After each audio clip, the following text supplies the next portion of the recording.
Okay, let's get into this. We're looking at a source today that, honestly, offers a really different angle on learning English fluency. Mm-hmm.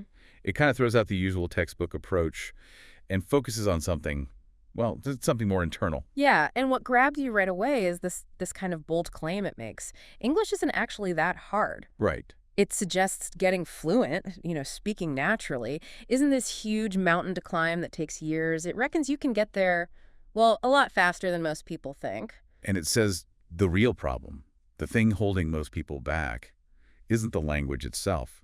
It's not vocabulary lists or grammar rules. No, it's pinpointing something else entirely. Hmm. It argues that most learners who get stuck, they don't lack the knowledge, not really.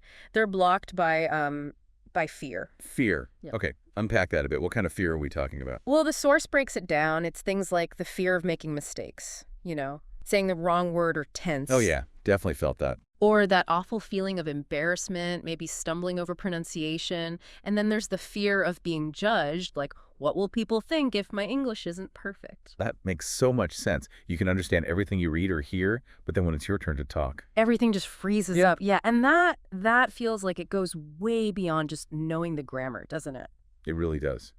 So that's our mission for this deep dive, isn't it? To really dig into the methods, the mindset shifts this source is proposing. Exactly. It's aimed squarely at you, the listener, if you want to learn effectively. Find those little aha moments and get some practical things you can actually do to get past these hurdles. And start weaving English into your daily life more naturally. The source kind of presents it as a journey, promising to show the steps, the secrets, I guess, to unlock that fluency. And it starts, maybe surprisingly, not with grammar lesson 1. No, it starts with something much more fundamental, a shift in how you think about it all.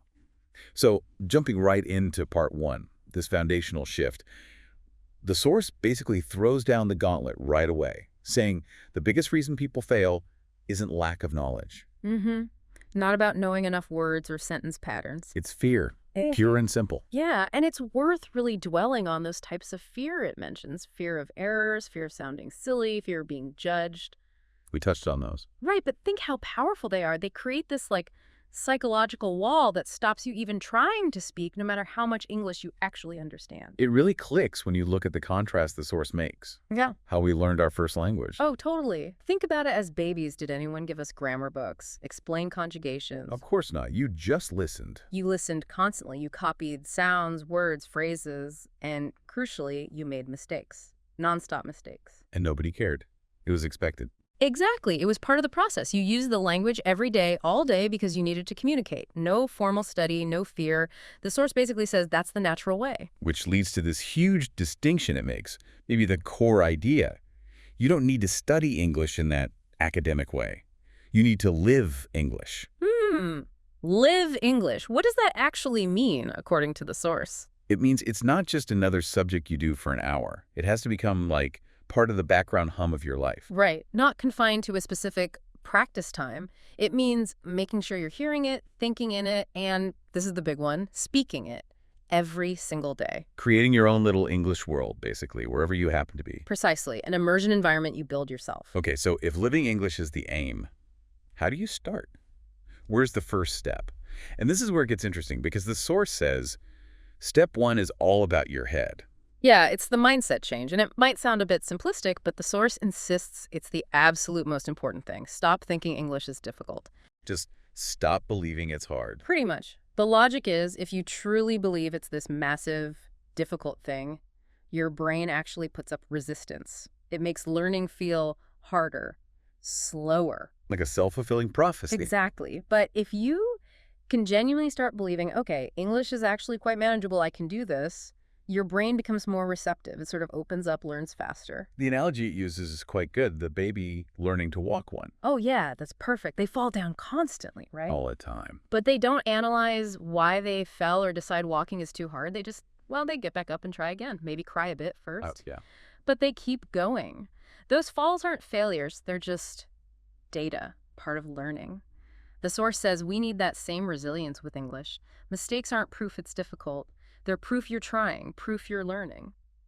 So how do you actively change that belief, especially if you thought English was hard for years? This is where affirmations come in. The source really pushes these.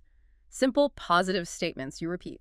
Things like, English is easy, or I can speak English fluently. I am learning and getting better every day. Saying them out loud. Ideally, yes, or at least repeating them consistently in your head.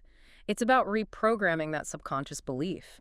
The more you say it, the more your brain starts to accept it as true. And just as crucial is stopping the negative stuff, right? Oh, absolutely critical. The source is really strong on this. Never, ever say things like, my English is terrible, or I just can't speak English. Why is that so bad? Because you're literally programming yourself for failure. You're reinforcing the exact belief that's holding you back. So what's the alternative if you know your English isn't perfect yet? Reframe it. Instead of my English is bad, say, I am learning and improving every day. See the difference. Yeah, it shifts from a fixed negative state to like a positive process. Precisely. It's focusing on the journey, the progress. And the source claims this small change in how you talk to yourself makes a huge difference to your motivation and actual progress. Okay, mindset shift check. Starting to believe it's possible. Now, how do you actually start doing things differently? How do you start living it? This leads straight into step 2. Surround yourself with English. This is where the practical stuff really kicks in. And you don't need to move to London or New York, it said. Yep, absolutely not. You create your own English bubble right where you are. First tip is almost too simple. Change your phone language. Huh.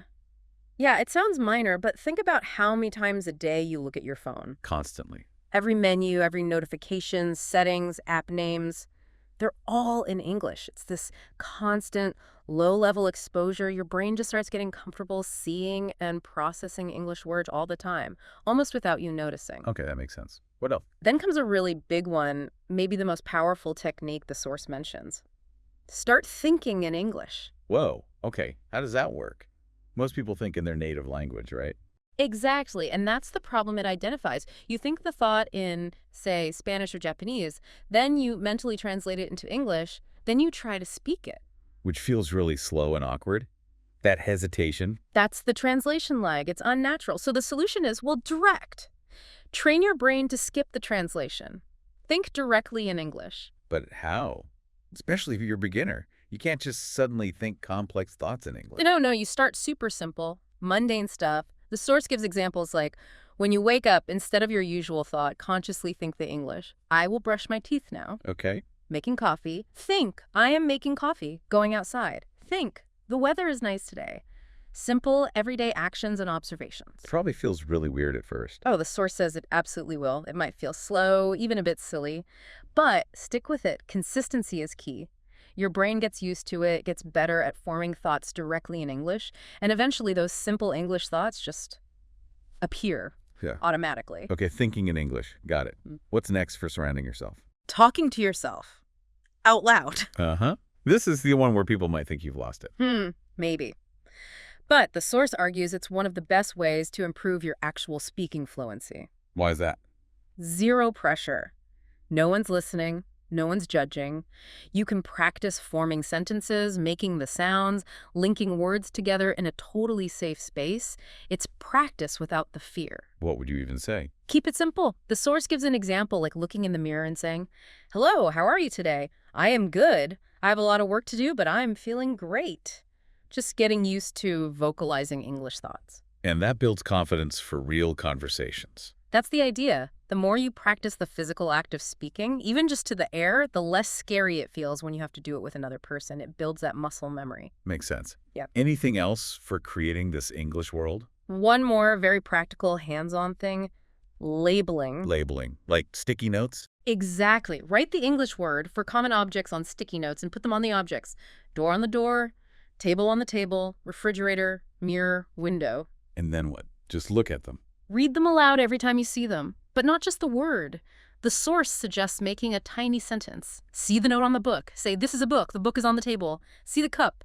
This is a cup. I drink tea from this cup. Ah, so you're connecting the word, the object, and a simple sentence structure and saying it out loud. Precisely. It's multisensory. Visual, auditory, contextual. It helps train your brain to automatically link the object to the English word, skipping that native language step again. It makes that everyday vocabulary much more automatic. Right, so we've got the mindset shift. We're building the environment. Now let's talk about the elephant in the room, for many learners, Hmm. grammar. And actually Well, speaking, this is step 3, right? yeah, But it seems tied into everything else. it absolutely is. The source doesn't treat grammar as a separate subject to master before speaking. In fact, it calls focusing too much on perfect grammar early on a big mistake. Why a mistake? Isn't grammar important? Of course, it's important for clear communication eventually, but the source argues that obsessing over it before you're comfortable speaking just feeds that fear we talked about. The fear of making mistakes. Exactly. You get so worried about the perfect tense or the right preposition that you just clam up. You don't speak at all. You trap the English you do know inside. So what's the approach then? Just ignore grammar. Not ignore it, but prioritize differently. The source says, learn to speak first, focus on getting your meaning across, and then refine the grammar as you go. Like the kids again? Precisely. Kids don't learn grammar rules explicitly. They absorb patterns by listening and using the language. Their fluency comes first, and the grammatical accuracy develops naturally over time through exposure and practice. So instead of drilling verb tables, Focus on learning simple whole sentences. Things like, I am eating, she is going to the market, they are playing football, these basic patterns. yeah, the idea is you absorb the grammar from these sentences. Yeah, by hearing them, saying them, using them repeatedly in context, the grammatical structures start to feel natural, intuitive, rather than like a set of rules you have to consciously apply every time you speak. And the main way to make that happen. Listen more, copy more. That's the core practice. Find native English audio or video, listen carefully to a sentence, and then repeat it out loud. Mimicking everything. Everything. The pronunciation, the rhythm, the intonation, as close as you can get. The source insists this act of mimicry is key. It trains your mouth and brain to produce English sounds and structures correctly and automatically. Okay, so speak first. Worry less about perfect grammar initially. Learn through simple sentences and copying. How does this translate into, like, using English day to day? The source gets really specific here, doesn't it? It does. It really doubles down on the idea that you probably already know enough English to start using it in your daily routine. You just need to activate it. By linking it to what you're already doing. Exactly. It walks you through a typical day, showing how almost every moment can be a mini English practice session. Let's go through that. It starts right from waking up. Yep, back to talking to yourself. As you get out of bed, verbalize it simply. Good morning, I feel fresh today, I had a nice sleep. Let me get up and brush my teeth. Saying it out loud. Saying it out loud. Then in the bathroom. I am brushing my teeth, now I am washing my face, let me take a shower. In the kitchen, I am making tea. This tea smells so good. I am eating toast with butter. Even if you're alone. Especially if you're alone. It's the act of forming and speaking the sentences that matters. It builds that comfort, that readiness to use English for simple, concrete things. Then it moves into actual conversations, starting small, like with family. Yeah, it gives a really simple morning greeting example. Good morning, Mom. Good morning. How did you sleep? I slept well. What are you making for breakfast? Eggs and toast. Do you want some tea? Yes, please. Okay, here you go. Thank you. Super basic, but functional. That's the point. Simple, functional, relevant to the moment. You're not trying to debate philosophy. You're just communicating basic needs and pleasantries. It's manageable. What about going out? Like shopping? Same principle. Planning. Think or say, I need to buy some vegetables. Let me check my list. I will take a bus to the market. You're narrating your plans in English. And then it gives that whole market interaction example. Yes. Which is great because it's so practical. Asking for tomatoes, the price, deciding how much, asking for onions, getting the total, paying. Let's hear that again, roughly. It goes something like, excuse me, do you have fresh tomatoes? Yes, here. How much per kilo? $2. Okay, I'll take 2 kilos. Anything else? Yes, onions too. Here you go. That's $5 total. Here's the money. Thank you. Thank you. Have a nice day. See, that's communication. It might not be fancy, but you bought your groceries in English. Exactly. And the source argues that practicing these kinds of common, predictable scenarios builds immense confidence. It shows you that you can function in English right now. It has examples for meeting friends, too, right? Yep. Simple stuff. Hey, how are you? Good, you. Great. What are you doing? Nothing much? Want to go for a walk? Sure, sounds good. Again, basic, but effective. And ordering coffee. Classic situation. Classic. What do you want? Coffee. You. Lemonade. Okay, waiter. Yes, what would you like? 1 coffee, 1 lemonade, please? Anything else? No, that's all. Okay, coming right up. You can see the pattern. Use simple, direct language for the task at hand. And it continues into the evening, talking about your day with family. Long day today. What did you do? Went to the market, met my friend. Nice. What did you buy? Vegetables. Good. Let's have dinner. Yes, I'm hungry. And ending the day. Back to talking to yourself before sleep. Today was a good day. Learn some new things. Tomorrow, wake up early. Practice morning English. Time to sleep now. Good night. So the core idea is that by rehearsing these simple daily conversations, maybe using the source's examples as a starting point, you're actively training yourself. You're building scripts almost, familiar patterns for common situations, and the source promises this dramatically reduces that panic or hesitation when you face the real thing. Because you've kind of done it before, even if just with yourself. Exactly. And that idea of listening and repeating is woven through all of this. Don't just read the examples. Listen to how people actually say these things and copy them. Here, I am going to the market. Say, I am going to the market. Mimicking the sound. That mimicry seems really important in this method. The source stresses it. It says it's the fastest way to improve pronunciation and make your speech sound more natural, even with simple sentences. Daily, deliberate copying. Okay, so that covers the daily integration. Yeah. But what about getting, well, better? Moving beyond basic functionality towards real fluency, tackling that nervousness. Right. This is where the source focuses on elevating your skills, specifically targeting confidence and pronunciation. Because it acknowledges that knowing some English isn't the same as speaking confidently. Many people get stuck there. Exactly. You might read well, understand loads, but speaking still feels like a hurdle. That fear of mistakes, worrying if people understand your accent, just general nerves. Yeah, those are real. But the source is really encouraging here. It insists that even if your English isn't perfect, you can learn to speak confidently by following these methods. It asks you, the listener, to think. Does that sound like you? The fear, the worry about pronunciation, not enough practice, translating in your head? If yes, then it offers the perfect solution, which involves Tackling pronunciation directly, building confidence systematically, and really drilling down on that thinking in English idea. Let's start with pronunciation. What's the goal here? Sounding like a native speaker. No, the source is clear about that. The goal isn't necessarily a specific accent, like American or British. It's clear pronunciation, speaking so people can understand you easily. That's it. Okay. Achievable. How? Back to basics. Listen and copy. Still the fastest way, it says. Find simple audio a sentence even. Listen really carefully. Like that I want to go to the park example. Exactly. Listen to how a native speaker says it each sound, the rhythm, then repeat it. Try to match them exactly, and do it again and again. Repetition is key. It trains your mouth. What else for pronunciation? Speak slowly and clearly. This one's interesting because people often think faster equals more fluent. Yeah, you hear fast speakers and think, wow. But the source argues that trying to rush when you're not ready just leads to mumbled, unclear speech. It's much better to speak at a moderate pace, enunciating clearly. People will understand you better, which is fluency. Clarity over speed. Good point.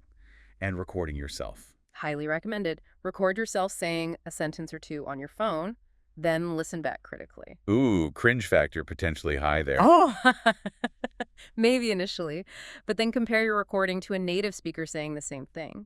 The source says you'll immediately hear where the differences are specific sounds, intonation. It gives you targeted things to work on. Okay, practical tips for pronunciation, but what about just feeling shy or nervous? Yeah, confidence building. The source has direct advice here too. First, big one.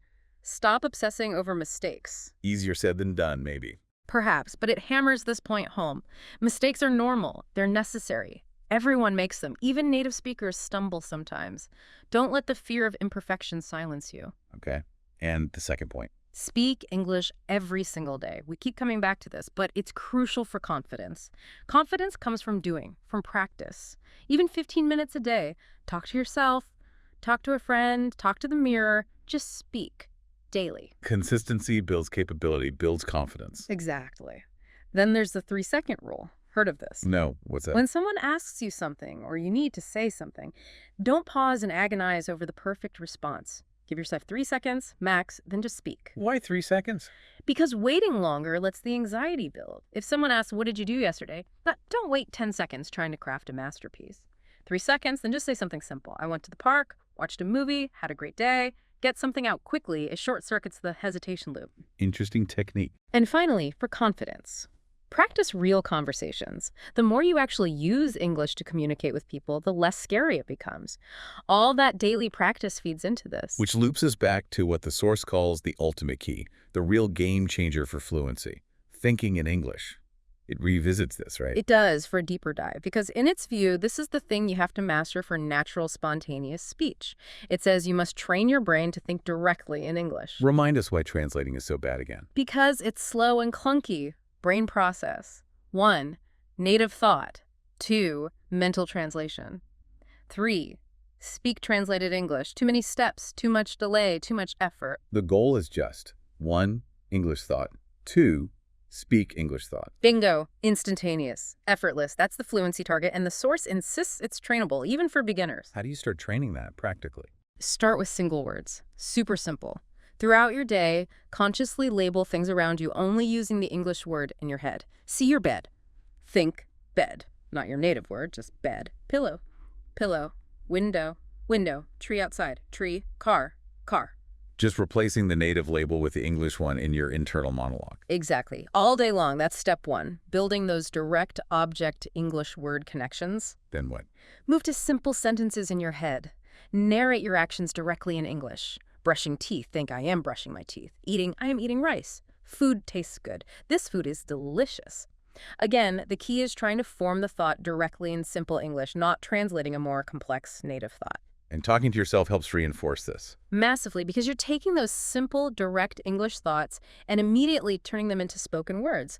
I am choosing my clothes. I will wear a blue shirt today. The weather is nice. I see a little girl playing. It's direct thought-to-speech practice. What about input? Watching movies, listening to stuff? Still vital. Daily exposure to authentic English movies, videos, subtitles okay at first, podcasts, simple reading feeds your brain the patterns and vocabulary it needs to start thinking in English more easily. More input helps fuel the thinking process. But the source has a big warning here, doesn't it? About just consuming. Oh yeah, huge warning. Listening and reading are necessary, but they are not sufficient for fluency. Especially speaking fluency and thinking in English, you can listen for years and still hesitate to speak. Why? Because you haven't practiced the output. You haven't forced your brain to retrieve the language quickly and construct thoughts directly in English under the pressure of communication. The source is adamant. You must speak. Talk to people. Talk to yourself. Just practice producing the language. That's what wires your brain to think in it. So it even gives a daily plan for this thinking in English training. It does, very explicitly. It makes it super actionable. Let's recap that plan. Okay. Morning. Name everything around you in English objects. Afternoon. Make simple English sentences in your mind. Narrate actions, observations. Evening. Watch or listen to English for at least 20 minutes. Input. Night. Speak to yourself in English for 5-10 minutes. Output consolidation. Simple steps done daily. And the promise is, stick to that daily routine, and within a few weeks, you'll notice a difference. Your brain will start making the shift. Hesitation will decrease. And any final tips on just stopping the hesitations, getting the words out? The main one is just speak. Don't overthink. Don't aim for perfection. And if you forget a word... Find another way. Exactly. Use simpler words you do know. Don't freeze. Keep communicating. Remember the keys example. Can't remember lost. Say, I don't have my keys. I don't know where they are. Same meaning, simpler words, keeps the conversation flowing. And crucially... Don't worry about what other people think. Okay, so those are ways to say you just don't know. What about in a professional setting where I don't know isn't enough? You need to find the answer. Right. Here, the language shifts to managing the situation and offering follow-up. The source suggests a smart first step. Ask for a deadline. When do you need to know by? Good move. Buys you time and sets expectations. Exactly. Then you offer to get the information. Let me get that for you, or let me find out, or let me look into this. The source points out that native speakers often use contractions here. I'll find out. I'll look into this. And a key phrase for promising to follow up. I'll get back to you. You often combine this with why you can't answer now. I need to check something first and I'll get back to you. Or I need to confirm, verify, look into this and I'll get back to you. And you can specify when you'll get back to them. Yes, absolutely. And I'll get back to you by time date, like by the end of the day or by tomorrow afternoon. And it's good practice to confirm if that time frame works. Does that work for you? What if you just need to admit you don't know it right now, off the top of your head? I'm not sure offhand. The source explains offhand means without checking, just from memory right now. Is there an alternative to offhand? Yes. I'm not sure off the top of my head. Same, meaning the information isn't immediately accessible in my brain. And specifying follow-up time using in. Yeah. And I'll email you the information in time, like in about 30 minutes or in an hour. Or if it's urgent, the source mentions using ASAP, and I'll get back to you, ASAP. Pronounced ASAP or ASAP. Wow, that's a whole strategy just for handling. I don't know. It shows you can still sound competent and helpful even when you lack the info immediately. It really does. It's about managing the interaction professionally. Okay, so moving from not knowing to not understanding, how does the source say we should ask for clarification or check if we are being understood? Right. Crucial for avoiding miscommunication. If you didn't hear or understand, the source says a simple, "Sorry, I didn't catch that," is very common and polite. What if it's a specific word or phrase? "Sorry, what does X mean?" Or if you didn't grasp the overall meaning, "Sorry, what do you mean by X?" And if the problem is how they're speaking, too quiet. "Could you speak up a little?" The source clarifies speak up means speak louder. Too fast. "Could you slow down a little?" Using "could you" makes these requests polite. Okay, now flipping it. When you've explained something, how do you check if the other person got it? The source gives several options here. Very common. Do you know what I mean? Or does that make sense? Yep. You can add "to you," but often don't need to. And the really short version. Makes sense. Just like that, with a rising intonation at the end. Super common quick check. Yeah, I use that one all the time. Me too. Mm. Similar ones. The source lists are, "Does it sound good to you?" Or the short form, "sound good." Again, with that upward inflection. Okay. And there's an idiom the source mentions for checking agreement or shared understanding. Yes, "Are we on the same page?" The source explains this means, do we agree? Or do we understand the situation the same way? And if the answer is yes, You can just confirm, yep, we're on the same page. perfect. These are so vital for keeping communication clear and making sure everyone's aligned. Okay, this leads us nicely into a really rich section the source covers. Idioms. Ah, yes, idioms. The source really emphasizes these, saying they're crucial for sounding natural and for understanding native speakers, right? Absolutely. It positions them as a key part of fluency. The masterclass apparently covers 50 common ones. Now, we probably can't break down all 50 in minute detail here. No, that would be a deep dive in itself. Exactly. But we can definitely look at a good selection provided in the source, get a feel for what they mean and how they're used, give everyone a taste of their power. Sounds like a plan. Which ones does the source highlight? Okay, one of the first is to play something by ear. Play by ear? Like music. Sort of, but it means deciding how to handle a situation as it unfolds, rather than making firm plans beforehand. The classic example the source gives is weekend plans. What should we do this weekend? Let's just play it by ear. So being spontaneous. Got it. What about to be all ears? That means you're fully listening, giving your complete attention. The source uses a work example. Maybe you want to pitch an idea and your boss says, "Okay, I'm all ears." It signals they're ready and focused on what you have to say. A good way to show you're ready to listen. Here's a fun one. To wake up on the wrong side of the bed. Yes, the source explains this just means waking up grumpy, irritable, in a bad mood for no particular reason. You might say about someone else, "Wow, someone woke up on the wrong side of the bed today." We've all been there. How about to wing something? This means doing something, like giving a presentation or maybe even an interview answer without proper preparation, kind of improvising it. The source wisely notes you would not want to wing an important exam like IELTS. Definitely not. Good advice. To make a mountain out of a molehill. A great visual idiom. A molehill is tiny, a mountain is huge. The source says it means exaggerating a small problem, making it seem much bigger or more serious than it actually is. Like, okay, calm down, it was a tiny mistake. Don't make a mountain out of a molehill. Right, keeping perspective. To be at a crossroads. This describes being at a point where you have to make a significant decision, one that could change your path. Like deciding on a career change after many years, I feel like I'm at a crossroads. A major decision point. Let's talk weather idioms. To rain cats and dogs. Simple, classic, vivid. It just means it's raining extremely heavily. Wow, look outside. It's raining cats and dogs. Can't beat that one. Feeling good. To be on top of the world. That means feeling incredibly happy, ecstatic, like everything is perfect. Maybe after getting great news or achieving something big. I just got the promotion. I'm on top of the world. Pure elation. How about relationship dynamics?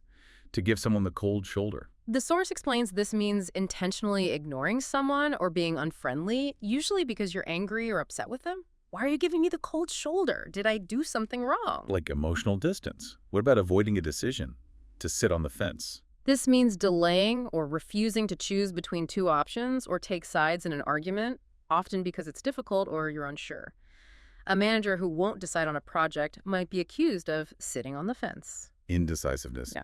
Okay, here's one we saw mentioned earlier, but it's listed as an idiom: to hit the nail on the head. And the source reinforces its meaning here: to be exactly right about something, to identify the core issue perfectly. You really hit the nail on the head when you said the main problem was communication. Confirming accuracy. How about health? To be as fit as a fiddle. A fiddle is a violin. This idiom means to be in excellent physical health, very energetic and well. My grandpa is 85, but he's still as fit as a fiddle. Vibrant health. To get something out of your system. The source says this means doing something you've been wanting or needing to do for a long time so you can finally stop thinking or worrying about it. Like, if you keep talking about wanting to try skydiving, a friend might say, just do it and get it out of your system. Addressing that lingering urge.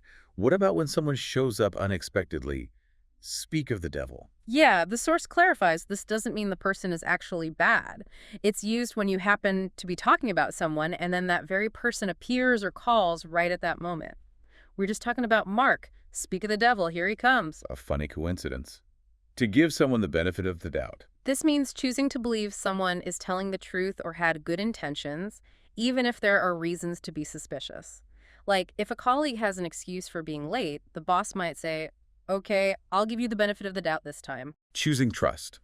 A classic motivator. No pain, no gain. And the source defines it straightforwardly. You have to work hard, maybe endure some difficulty or discomfort to achieve something worthwhile. Often used for exercise or learning new skills. Learning guitar is tough, but no pain, no gain. Encouraging perseverance. Hang in there. This is a phrase of encouragement telling someone not to give up during a difficult time, to keep going. I know things are tough right now, but hang in there. It'll get better. Offering support. A penny for your thoughts. The source explains this is a gentle, often kind way to ask someone what they're thinking about, especially if they seem quiet, distracted, or thoughtful. You seem miles away. A penny for your thoughts. Inviting them to share. It's not rocket science. Rocket science is seen as super complex, so this idiom means something is not difficult to do or understand. Come on, you can figure out this new software. It's not rocket science. Making something seem achievable. To let someone off the hook. The source says this means deciding not to punish someone or hold them responsible for something they did wrong. Maybe a boss lets an employee off the hook for a minor mistake. I made an error, but thankfully my manager let me off the hook. Forgiveness or exemption. To make a long story short. This signals you're about to give the brief, summarized version of a more complicated story, skipping the details. So, what happened on your trip? Well, long story short, we missed our flight, but eventually got there. Getting to the point, easy does it. The source defines this simply as slow down or be careful, used when someone needs to do something gently or cautiously, like carrying something fragile. Whoa, easy does it with that face. A caution to be gentle. To go back to the drawing board. This means a plan or idea has failed and you need to start over from the very beginning. The client hated the initial design, so we have to go back to the drawing board. Starting the planning again. Once in a blue moon. A blue moon is a rare astronomical event, so the source says this idiom means something happens very infrequently. I'd love to go to the opera, but I only get to go once in a blue moon. Very rare. Yeah. At the drop of a hat. This means doing something immediately without any hesitation or needing advance notice. She's always willing to help. She'll come over at the drop of a hat if you need her. Instant action. To add insult to injury. The source explains this is when something bad happens and then another bad thing happens right after, making the situation even worse. First, I lost my wallet, and then, to add insult to injury, it started pouring rain. Piling on the misfortune. To hit the sack. A very common informal idiom meaning simply to go to bed or go to sleep. Okay, I'm exhausted. Time to hit the sack. Ready for sleep. Here's another repeat from earlier used idiomatically. The ball's in your court. Right, and the source again emphasizes it means it's now someone else's responsibility to make the next move or decision. We sent them the contract, the ball's in their court now. Passing the responsibility. What about being mistaken about something or someone? To be barking up the wrong tree. The source explains this means you're pursuing the wrong course of action, blaming the wrong person, or looking for something in the wrong place. If you think I broke the vase, you're barking up the wrong tree. It was the cat. Misdirected effort or accusation. to get your ducks in a row. This means getting everything organized, prepared, and ready, especially before starting something important. Before the presentation, make sure you have all your ducks in a row, slides, notes, everything. Being well prepared to get the best of both worlds. This idiom describes having the advantages of two different things at the same time, often things that are usually mutually exclusive, like living in a quiet countryside area but having an easy commute to the city. She really gets the best of both worlds. Enjoying dual benefits, the lion's share. The source defines this as the largest portion or majority of something, often used when talking about work or rewards. He always takes the lion's share of the credit. The biggest piece, to be on the ball. This means being alert, quick to understand, competent, and efficient. Wow, you finished that report already. You're really on the ball today. Performing effectively. To pull someone's leg. The source explains this means teasing someone or joking with them by telling them something untrue, usually playfully. Wait, did you really win the lottery? Nah, I'm just pulling your leg. Just kidding around. To pull yourself together. This idiom means regaining control of your emotions, calming down, especially after being upset or panicked. Okay, take a deep breath. You need to pull yourself together before the meeting. Getting composed. So far, so good. The source says this is used to indicate that things are progressing well up to the current point, but acknowledging that could change. How's the project going? So far, so good. No major issues yet. A positive status update. To be the last straw. This refers to the final event in a series of annoyances that makes you finally lose your patience or tolerance. He was late again, forgot the documents, and then spilled coffee on me. That was the last straw. Reaching the breaking point. Time flies when you're having fun. A very common saying. It means that time seems to pass quickly when you're enjoying yourself. Wow, is it midnight already? We've been talking for hours. Time flies when you're having fun. Enjoyment makes time speed up. To be bent out of shape. The source says this means getting unnecessarily upset, angry, or worried about something, often something quite small. Don't get so bent out of shape about the typo. It's easy to fix. Overreacting. To make matters worse. Similar to add insult to injury, this phrase introduces something that makes an already bad situation even more difficult. The car broke down, and to make matters worse, my phone battery died. Exacerbating a problem. Don't judge a book by its cover. A widely known piece of advice. It means you shouldn't form an opinion based only on outward appearance. He looks quiet, but he's actually brilliant. Don't judge a book by its cover. Look deeper. To fall between two stools. An interesting one.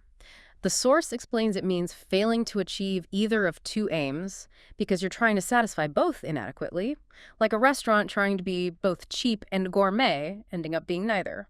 Their strategy tried to please everyone and fell between two stools. Failing by trying to compromise too much. To cost an arm and a leg. This simply means something is extremely expensive. I'd love that designer handbag, but it costs an arm and a leg. Very pricey. To cross that bridge when you come to it. The source explains this advises against worrying about potential future problems before they actually happen. Deal with them if and when they arise. What if the flight is delayed? Let's not worry about that now. We'll cross that bridge when we come to it. Deal with problems as they occur. To cry over spilt milk. Or sometimes spilled milk. This idiom means getting upset or complaining about something bad that has already happened and cannot be changed. Okay, you made a mistake, but there's no use crying over spilt milk now. Let's fix it. Don't dwell on the unchangeable past. Curiosity killed the cat. This is used as a mild warning against being too nosy or inquisitive, suggesting it could lead to trouble. Why do you need to know his salary? Just curious. Well, curiosity killed the cat. A warning about prying. To miss the boat. The source defines this as losing an opportunity because you acted too late or hesitated. They were selling cheap tickets last week, but I waited too long and missed the boat. Opportunity lost due to delay. To be on fire. This idiom means someone is performing exceptionally well, having great success, often in a rapid or impressive way, like a salesperson making many sales, or an athlete playing brilliantly. She answered every question perfectly in the interview. She was on fire. Performing outstandingly. To spill the beans. The source says this means revealing a secret or telling something that was supposed to be kept confidential, often accidentally. Don't tell Sarah about the surprise party. She's terrible at keeping secrets and always spills the beans. Revealing secret information. And one more the source defined. To be under the weather. Yes, a very common way to say you're feeling slightly ill, not seriously sick, but just not feeling well. I think I'll take the day off. I'm feeling a bit under the weather. Feeling unwell. Okay, the source listed to be out of the woods. But the definition wasn't complete in our material, so sticking to the ones with explanations, that's a really solid dive into common idioms. It really is. And you can see how sprinkling these into your conversation, naturally not forcing them, but using them where they fit, makes your English sound much more native-like and expressive. Absolutely. It adds color and nuance. Mm. Okay, moving on from idioms, the source then tackles how to share opinions and perspectives. This is huge, especially professionally. It mentions covering over 50 phrases for this. Another area with massive variety. So how does the guide suggest introducing your personal opinion? What are the options beyond just, I think? It recommends picking maybe 2 or 3 phrases you like to start with, then gradually adding more so you don't sound repetitive. It gives a whole list, ranging from common to slightly more formal. Things like, in my opinion, as far as I'm concerned, from my perspective, from my point of view. Personally, I think that. Okay, so several ways to frame it as your view. Exactly. Also, in my view, I'd say that, which is quite common and natural. I believe that, and then stronger versions like I strongly believe that or I firmly believe that. Showing conviction. Right. And even stronger. I'm convinced that, or there's no doubt in my mind that. Also, I feel that in my mind, and it seems to me that. Wow, that's a lot of options just to introduce your viewpoint. It really is. And just using something other than I think immediately makes your language sound a bit more varied and maybe more thoughtful. The source uses an example idea, like, we should hire a marketing expert to build our website. And you could introduce that with any of these phrases. Exactly. From my perspective, we should hire a marketing expert. Or, I'm convinced that we should hire a marketing expert. The guide really pushes for using a variety of these. And the source actually comes back to variations on, I think, later on too, doesn't it? We could weave some of those in here for a fuller picture. Good idea. So for equivalents to I think that sound natural, the source mentions I'd say is very common. Also framing it as if you ask me, I'd say. Okay. For emphasizing it's your personal take, it seems to me that, which we had, but also the way I see it, or even just to me. The source also notes, I reckon, is used in some regions. Right, I reckon has a more specific regional flavor. And then there are phrases you add after stating your opinion, like that's my take on it, meaning that's my view or interpretation. Or the idiom, that's my 2 cents. Which is a casual way to offer your opinion, sometimes implying, might not be worth much, but here it is anyway. Okay, so ways to frame the opinion itself and ways to label it afterwards. What about expressing different levels of certainty in your opinion? The source covers this too. For 100% certainty. I'm sure, I'm certain, I'm positive. Strong and clear. For more formal certainty, you might use, it's obvious that. Or employ strong adjectives like indisputable, undeniable, unquestionable. Or the phrase beyond a doubt with it's, like it's undeniable that we need to adapt. Very forceful language. What about the opposite? Expressing doubt or uncertainty in your opinion. Phrases like it's possible that, it's probable that, or it's likely that signal less than full certainty. Okay. And for opinions based more on gut feeling or intuition, not hard evidence, the source gives I figure, I gather, or specifically, I have a hunch that. I have a hunch. I like that one. It clearly signals it's an intuition. And phrases that explicitly show you might be wrong, more diplomatic ways to state an opinion. Yes, the source provides things like, correct me if I'm wrong, but, or, if I'm not mistaken, also to the best of my knowledge, which indicates your opinion is based on what you currently know, acknowledging it might be incomplete. Those are really useful for navigating sensitive topics or admitting limitations. Okay, now disagreeing. The source warns that just saying I disagree with you can sound a bit blunt or argumentative. It definitely can, especially in professional or polite contexts. So what are the softer alternatives? Adding I'm afraid is a common softener. I'm afraid I disagree with you. Makes it sound gentler, more regretful. Okay. What about acknowledging their point first? This is a key strategy the source highlights for polite disagreement, using phrases like, on the contrary, or I understand where you're coming from, but I respect your opinion, but that's a good point, however, or I see your point, but I have a different perspective. So you show you've heard and considered their view before presenting yours. Exactly. It validates their contribution before countering it. You can also explicitly ask permission. Can I share my opinion? Or frame it as offering another angle. That's one way of looking at it. But have you considered? And the source reminds us again. Combine these disagreement prefaces with your actual opinion phrases. Right, so I understand where you're coming from, but from my perspective, we need to look at the long-term costs. Makes for a well-rounded, polite disagreement. Excellent. Now, shifting slightly, what about sharing a general opinion? Not just your personal view, but something widely believed or accepted. The source provides specific phrases for this too. Things like, it's said that, Oh. it's believed that, I've heard that, Yeah. it's considered that, it's generally accepted that, most agree that, Mm. some say that. Okay, ways to attribute the opinion more broadly. Yes, and a strong one. It goes without saying that. This implies it's obvious, but you're stating it for emphasis. Right. And if the opinion comes from experts, researchers suggest that, or experts agree that. And can you combine these general opinion starters with your own view? Absolutely. The source shows this, like, it's generally accepted that practice is key, and personally, I couldn't agree more. Or, some say X is true, however, from my point of view, Y is the case. It lets you position your personal take relative to the common view. Very useful for structuring arguments or participating in discussions. Lastly, how does the source suggest we ask for someone else's opinion? Lots of ways here, too. The direct ones. Do you agree? What's your opinion? What do you think? What are your thoughts? What's your view? How do you see the situation? What's your take on it? And simpler, more conversational ways. Especially after you've just given your opinion, you can use, what about you? Or, how about you? Right, turning it back to them. And if you want to ask about their specific experience related to the topic, has that been your experience or what has your experience been? The source also lists, are we on the same page? Again, here, in the context of seeking agreement. And is that something you would support too? Okay, another really comprehensive toolkit. Just having these phrases for agreeing, disagreeing, sharing personal or general views, and asking for opinions gives you so much more flexibility and nuance. It really moves you beyond just basic statements. Okay, next up, the source tackles something it calls the secret to really elevating your English, transition words. Ah, yes, the connectors. It makes a big claim for them. But honestly, they are incredibly important. They're like the signposts and the glue for your ideas. They show how sentences and paragraphs relate to each other, making everything flow logically. And the source stresses they're not just for formal writing, right? They're key in spoken English too. Exactly. They help your listener follow your train of thought.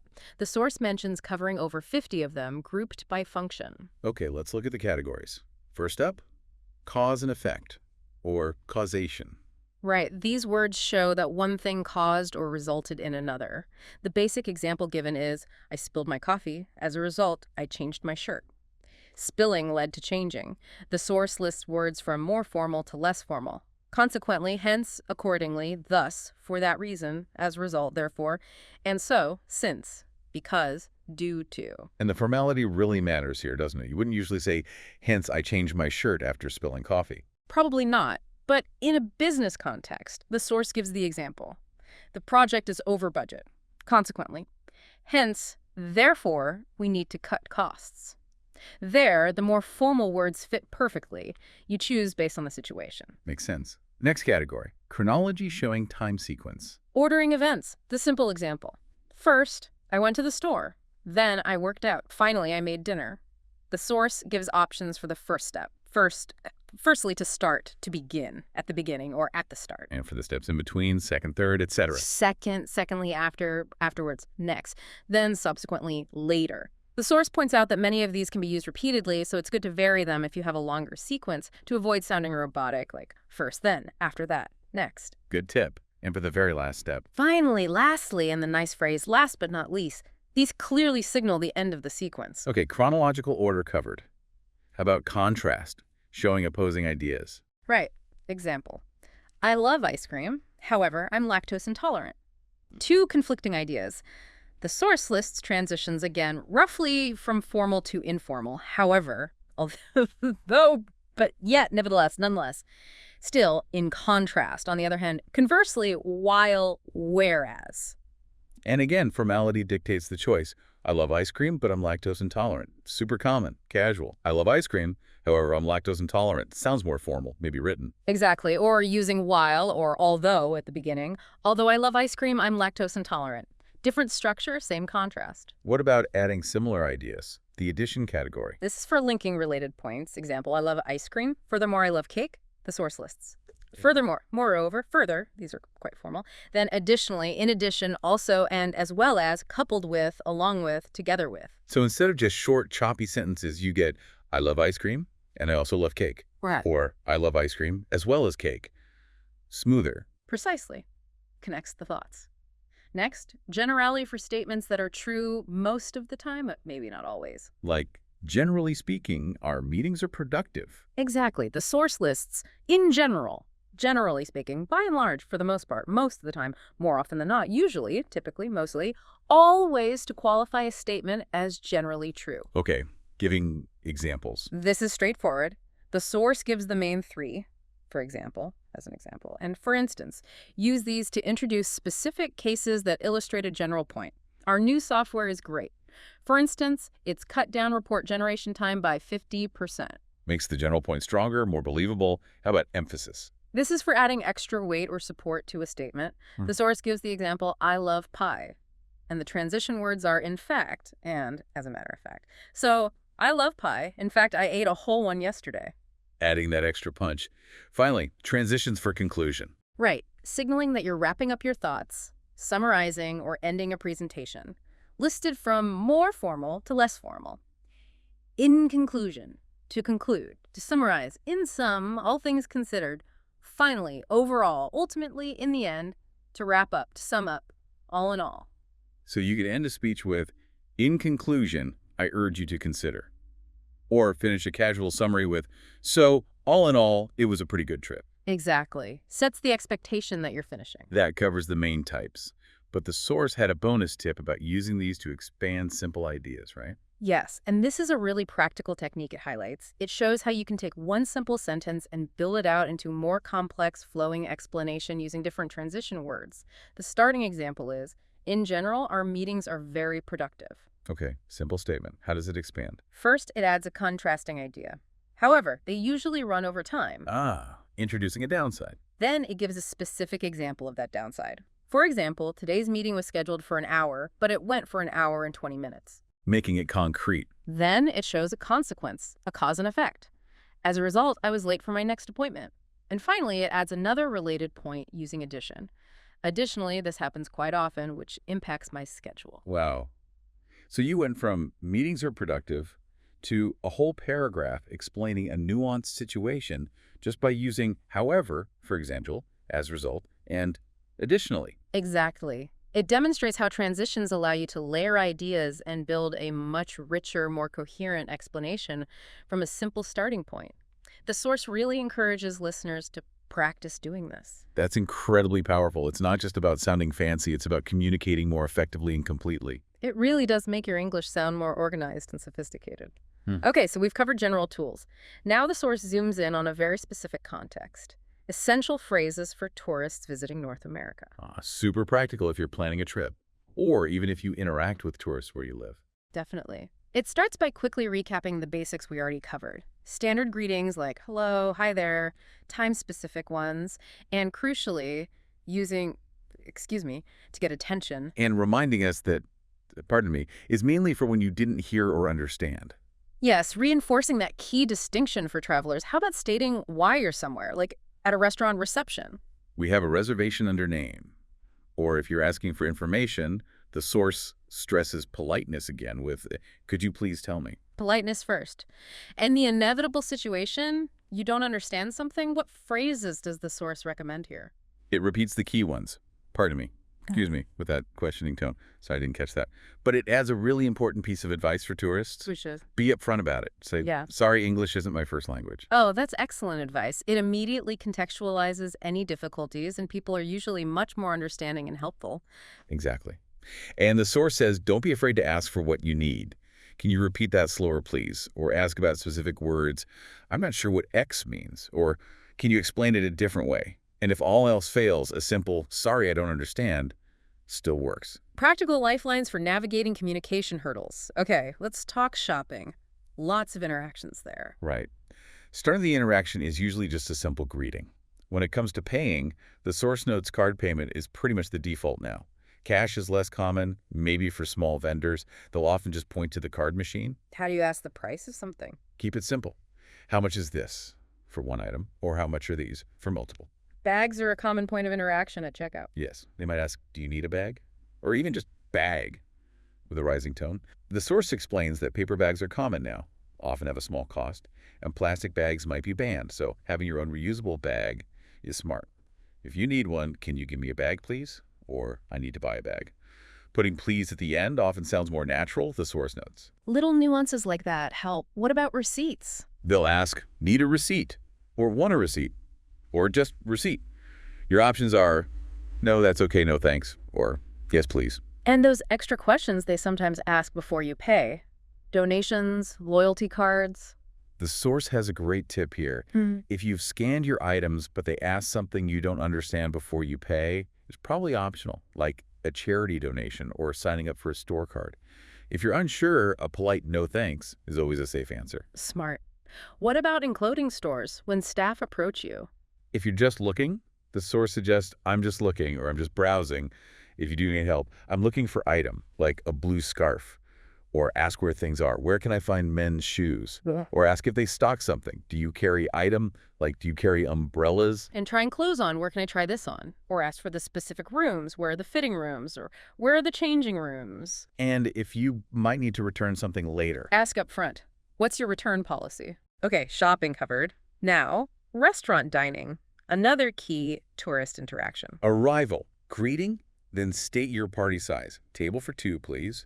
Or, if you booked, we have a reservation under name to make one. Can we make a reservation? They'll need to know when, how many people, and what time. Can you request specific seating? Yes. Do you have any tables outside or onto the patio? Can we sit by the window, please? Are there any booths available? Dietary needs very important to communicate clearly. Definitely. State allergies directly. I'm allergic to peanuts. For modifications, the source gives examples like, can you make that vegetarian? Or .vegan? Or .gluten-free? How about ordering the food itself? The most common and natural way is I'll have, followed by the dish name, like I'll have the salmon, or slightly more formal, I'd like the salmon. And modifying orders, is that okay? The source emphasizes that yes, modifying orders is very common and perfectly acceptable in North America. You can add things, can you add extra cheese, you can remove things, but no onions please, or hold the onions, or without onions. Hold the onions. That's a classic restaurant phrase. It is. You can also ask for specific preparations. Could you make it extra spicy? Or ask for things separately? Can you put the sauce on the side? Don't be shy about asking for reasonable modifications. Good to know. What about drinks, especially water? Ask politely. Can you bring us some water, please? They might ask sparkling or still bottled. If you just want regular tap water, the source says to reply, tap water is fine. It notes tap water is usually free and perfectly safe to drink everywhere, sometimes called house water. Very useful local knowledge. Finding the facilities. Ask where are the bathrooms or where are the restrooms.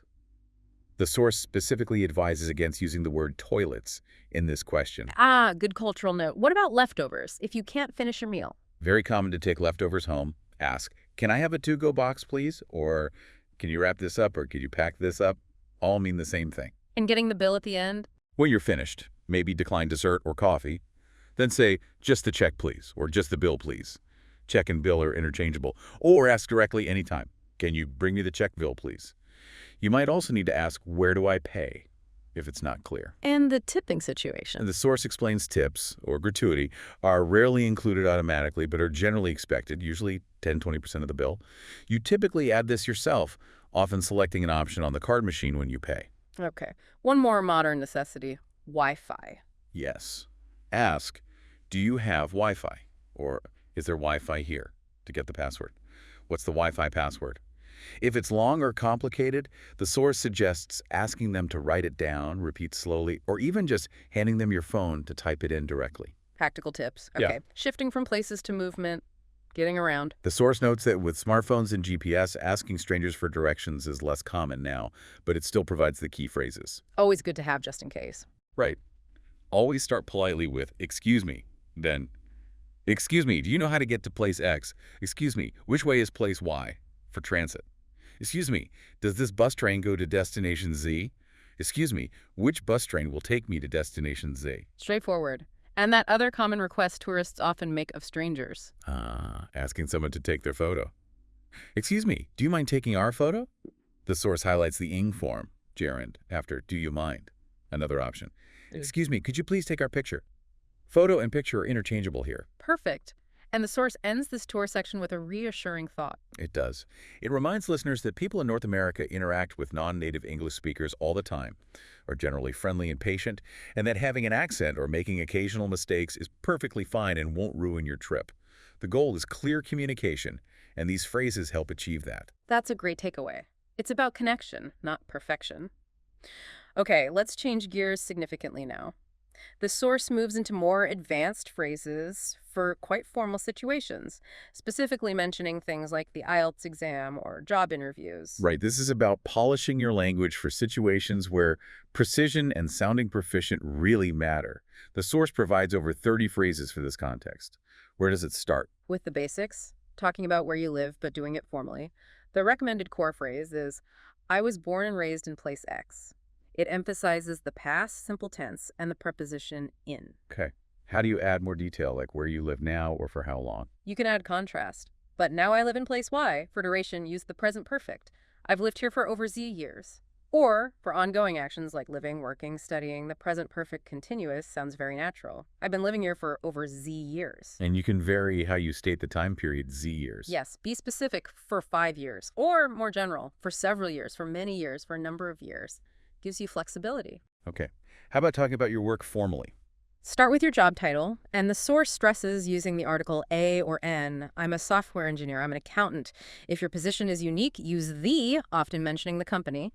I'm the marketing director at XYZ Corp. The source suggests using a gerund statement for a general comment about your job. Yes, this sounds quite sophisticated. Being an engineer is very rewarding. Using that ink form to start the sentence. And talking about what you enjoy, using verbs of preference. I love using my problem-solving skills, or I enjoy collaborating with my team. The structure is verb of preference, love, enjoy, etc., followed by a gerund ing form. The source suggests adding strong adjectives too. I enjoy brainstorming unique solutions to complex problems. Elevates the description. Right. Nice. And acknowledging the downsides or challenges. Use a contrast transition word like, however, followed by maybe another gerund statement. However, being an engineer also has its challenges. Then specify the challenge, perhaps using specifically. Specifically, deadlines can be very demanding, and sometimes they have to work around the clock. Work around the clock. That's a good idiom the source includes for intense work periods. Exactly. Combining these elements, gerunds, strong adjectives, transitions, idioms, creates a really impressive, detailed answer. How about discussing hobbies formally? The source suggests, starting with an opinion statement, again maybe using a gerund, in my opinion, having hobbies is integral to living a fulfilling life. Shows you value work-life balance. Okay. Then how do you state your specific hobby? Use the phrase, I'm an avid X. Avid is the key adjective here, meaning very interested or enthusiastic. And X is the noun form of the hobby. I'm an avid hiker, an avid reader, an avid photographer, an avid guitar player. Structure is to be an avid plus noun. Avid sounds much stronger than just I like. It does. Then, explain why you enjoy it, perhaps with another gerund statement. Hiking gives me the opportunity to disconnect and appreciate nature. The source notes you generally use the ing form, hiking, or sometimes the activity noun, playing guitar gives me, or guitar gives me. What if you don't really have hobbies right now? Maybe because you've been focused on work or study, but you intend to start one. How do you handle that in an interview? The source provides great phrasing for this. You can acknowledge your past focus. Until now, my primary focus has been on my career, using present perfect. Then signal the change with, however. 2 options follow. However, I'm considering taking up hobby. Take up is the phrasal verb for starting a hobby, and consider needs the gerund taking up. Okay, considering taking up, what's the other option? Using would love. However, I'd love to take up hobby. Would love is followed by the infinitive to take up. You can then add the future benefit using a gerund statement. Drawing will give me a chance to express my creativity. And you can add certainty or hope. Yes. I am confident that drawing will, or I'm hopeful that drawing will, shows positive intention. That's a really polished way to talk about hobbies, even future ones. Okay, family, how to describe family relationships formally. A key phrase is, I'm from a close-knit family. Close-knit is a great adjective meaning tightly connected and supportive. An alternative. My family and I are very close. And if everyone gets along well, Everyone in my family gets along really well. The source points out that everyone takes a singular verb, gets, and suggests extremely well sounds even more advanced than really well. Good tip. And that idiom about resemblance. Everyone says I take after my mom in looks, and I take after my dad in personality. The source explains take after means to resemble someone, physically or in character. Very useful for these kinds of descriptions. Definitely. Okay, travel. How to talk about travel aspirations formally. Expressing desire, using would love. I'd love the opportunity to see travel to visit place. The source notes the prepositions carefully. Travel to Egypt, but see Egypt, or visit Egypt. No preposition needed before the place. Subtle but important distinction. Using hypotheticals. The second conditional works well here. If I could travel anywhere in the world, I'd choose Japan. Structure. If plus past simple, would plus base verb. And using a gerund statement to show it's a high priority. Visiting Japan is at the top of my travel list, meaning it's your #1 desired destination. Can you make that sound like a long-held dream? Yes, using present perfect. Traveling to Japan has been at the top of my list for as long as I can remember. Then add why. From my perspective, its unique blend of ancient tradition and modern technology is fascinating. And the source had a very advanced phrase for expressing the anticipated enjoyment. It did. And I'd revel in the opportunity to experience the culture firsthand. Revel in the opportunity plus infinitive means to take great pleasure or delight in the chance to do something. Sounds very sophisticated. It really does. Fantastic phrases for formal contexts. Now, the source also included some bonus safety net phrases for clarification, right? If you're answering a question and feel like you're not expressing yourself clearly. Yes, these are lifesavers in high-pressure situations like exams or interviews. The source recommends memorizing a few. They include, what I'm trying to say is, what I mean is, what I'm getting at is, what I'm trying to get at is. Ways to pause and rephrase. Exactly. Also, to put it another way, and in other words, and one that acknowledges the other person's point while clarifying yours. I get what you're saying, but. The source notes get is more casual for understand. The formal version is I understand what you're saying, but. Having those ready can really boost confidence. Okay, that covers a lot of formal ground. Now let's zoom in even further. Advanced phrases specifically for the workplace. The source lists 25 professional phrases. Right. These are the kinds of expressions you'll hear and want to use to sound fluent and integrated in a North American professional setting. Let's maybe pick out some key ones and discuss how the source explains their use. First up, I'm on board with that. Okay, on board. What does that signify? It means you agree with a proposal or plan. You support it.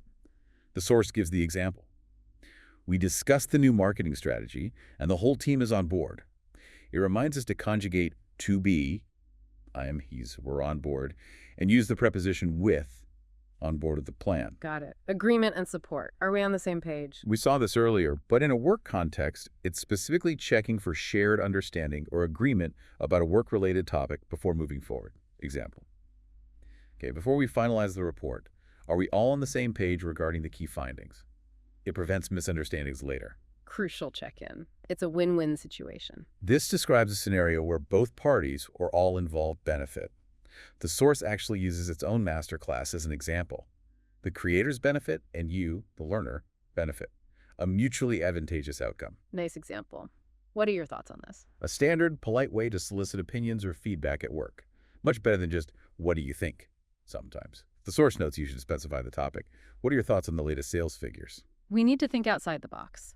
A very common call for creative or unconventional thinking, especially when facing a difficult problem. Our usual approaches aren't working. We really need to think outside the box for this campaign. Encouraging innovation. Let's circle back to that later.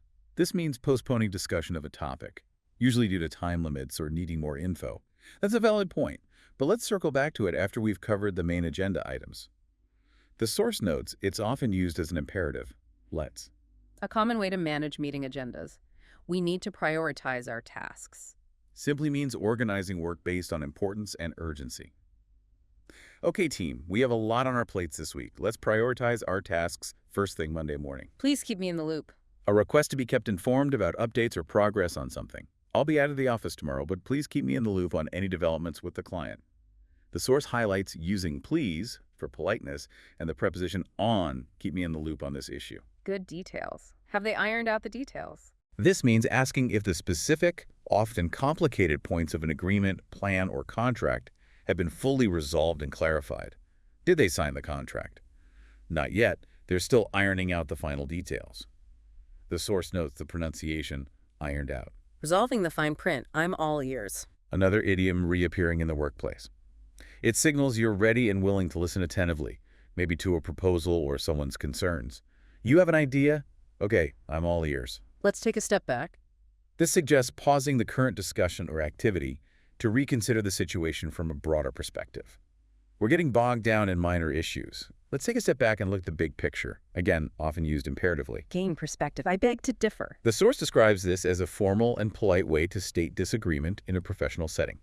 It's softer than, I disagree.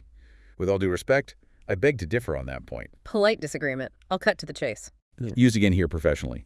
It means getting directly to the main point, skipping introductory remarks, often to save time or because the information is critical. Okay, everyone, I know you're busy, so I'll cut to the chase. We met the sales target. The source notes the I will structure. Getting straight to it. Run it by the team first. This means to share an idea or plan with a specific group or person to get their input, feedback, or approval before proceeding. It sounds like a good initiative, but run it by the marketing team first.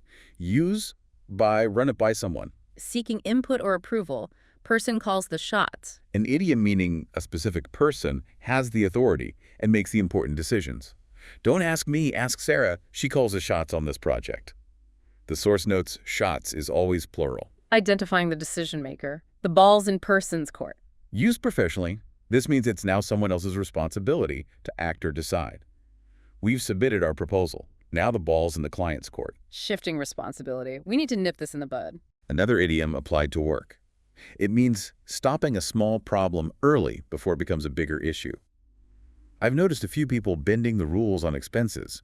We need to nip that in the bud right away. Notes the verb nip. Early intervention. It's not my cup of tea. Used even professionally to express personal dislike or lack of interest in something, usually politely. He asked me to manage the social media account, but honestly, it's not really my cup of tea. Expressing preference politely. They hammered out the agreement. Similar to ironed out, but often implies more negotiation or effort was involved in reaching the final agreement or plan. After 3 days of intense talks, they finally hammered out a deal, often used in the past tense. Reaching a difficult agreement. We're swamped right now. A very common informal way to say you're extremely busy, overloaded with work. Can you help with this? I'd love to, but I'm absolutely swamped this week. The source notes it's to be swamped, using the ed form. Very busy. We'll take that into consideration. A standard, somewhat formal phrase used to acknowledge feedback or a suggestion, indicating it will be thought about during decision-making without necessarily promising to adopt it. Thank you for your suggestion. We'll take that into consideration. Acknowledging input. We need to think long-term. Emphasizes considering the future implications of decisions, not just immediate results. This solution works now, but we need to think long-term about its sustainability. Future focus. Sorry, I'm tied up. Means you're busy or occupied and therefore unavailable. Could you join the call? Sorry, I'm tied up in another meeting right now. The source notes you can specify what you're tied up with. Unavailable due to being busy. Let's put our heads together. A call for collaboration or brainstorming, suggesting that collective thinking will yield better results. This is a tricky problem. Let's put our heads together and see what we can come up with. Collaboration. And the last one. To play devil's advocate. This means arguing against a position or proposal, not because you necessarily disagree, but deliberately to test its weaknesses and explore counter-arguments. I actually support the plan, but let me play devil's advocate for a moment. What if our main competitor reacts this way? It's a technique to ensure thorough consideration. Exploring opposing views critically. Wow, that's another incredibly useful set of phrases. Using those correctly would definitely make someone sound more professionally fluent. Absolutely. It's like learning the specific language of that environment. Okay, building even further, the source dedicates a section to advanced phrases specifically for job interviews, often tied to common questions. Over 50 expressions here. Right, because interviews are such a high-stakes formal situation, having precise and impressive language is key. How does the source suggest tackling that all-important opening? Tell me about yourself. It provides a crucial starting phrase. I have more than over almost X years of experience. It explains more than or over if it's above X, almost if it's just below. And it suggests using round numbers like almost 10 years if you have 9. Okay, quantifying experience clearly. Then add your role. Yes, as a Gaian job title. Again, stress in the article, a Gaian, you can also specify the field, in the finance field, or in the healthcare industry, or in the nonprofit sector. Got it. How about describing your responsibilities in those roles? Use the structure. In this role, current. In that role, past, I was responsible for. Using the correct tense. And the source makes a vital grammar point here. After responsible for, you must use a gerund verb, ending in ing. Ah, so not responsible for manage, but responsible for managing. Exactly. The source lists common verbs that fit. Managing, overseeing, leading, coordinating, creating, developing, reviewing, improving, streamlining, which it defines as making process efficient, analyzing. Good list of action verbs. And the source suggests using stronger adjectives than just a lot of experience. Yes, words like extensive experience or significant experience sound more professional. You can follow these with a gerund verb, extensive experience managing budgets, or a noun phrase, significant project management experience. Elevating the language. Okay, education and credentials. 4 degrees. I have a bachelor of master, a PhD in subject. Again, the article A is important. Mentioning the university and year is optional, more formal verbs. I received my master's from, or I obtained my PhD from. And for certifications. Similar verbs. I received, complete, obtained my certification name in year field. The source notes that if the certification acronym, like PMP, CPA, is well known in your field, you often don't need to spell it out unless asked. Good practical tip. How about discussing personal strengths effectively? The source suggests a transition like, as for my strengths, then highlight a quality using, I'm extremely adjective. It recommends extremely over really or very for a stronger impression. Common adjectives listed include hardworking, committed, trustworthy, honest, focused, methodical, proactive. And team player is handled differently. Yes, the source points out it's a noun phrase, I'm a team player, not I'm extremely team player. Right. What about specific skills, like the ones often listed in job ads, communication, problem solving, etc.? The structure recommended is, I have advanced superior excellent skills. Skills mentioned include time management, communication, adaptability, problem solving, teamwork, creativity, leadership, interpersonal skills, attention to detail.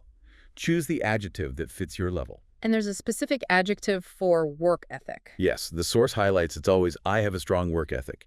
Use strong specifically here. And you can combine these strength statements. Definitely. I have superior communication skills, and I'm also extremely proactive and have a strong work ethic. Layering them shows multiple strengths. Okay. For the question, why are you interested in this position? What kind of phrasing works well? The source focuses on growth and gaining experience.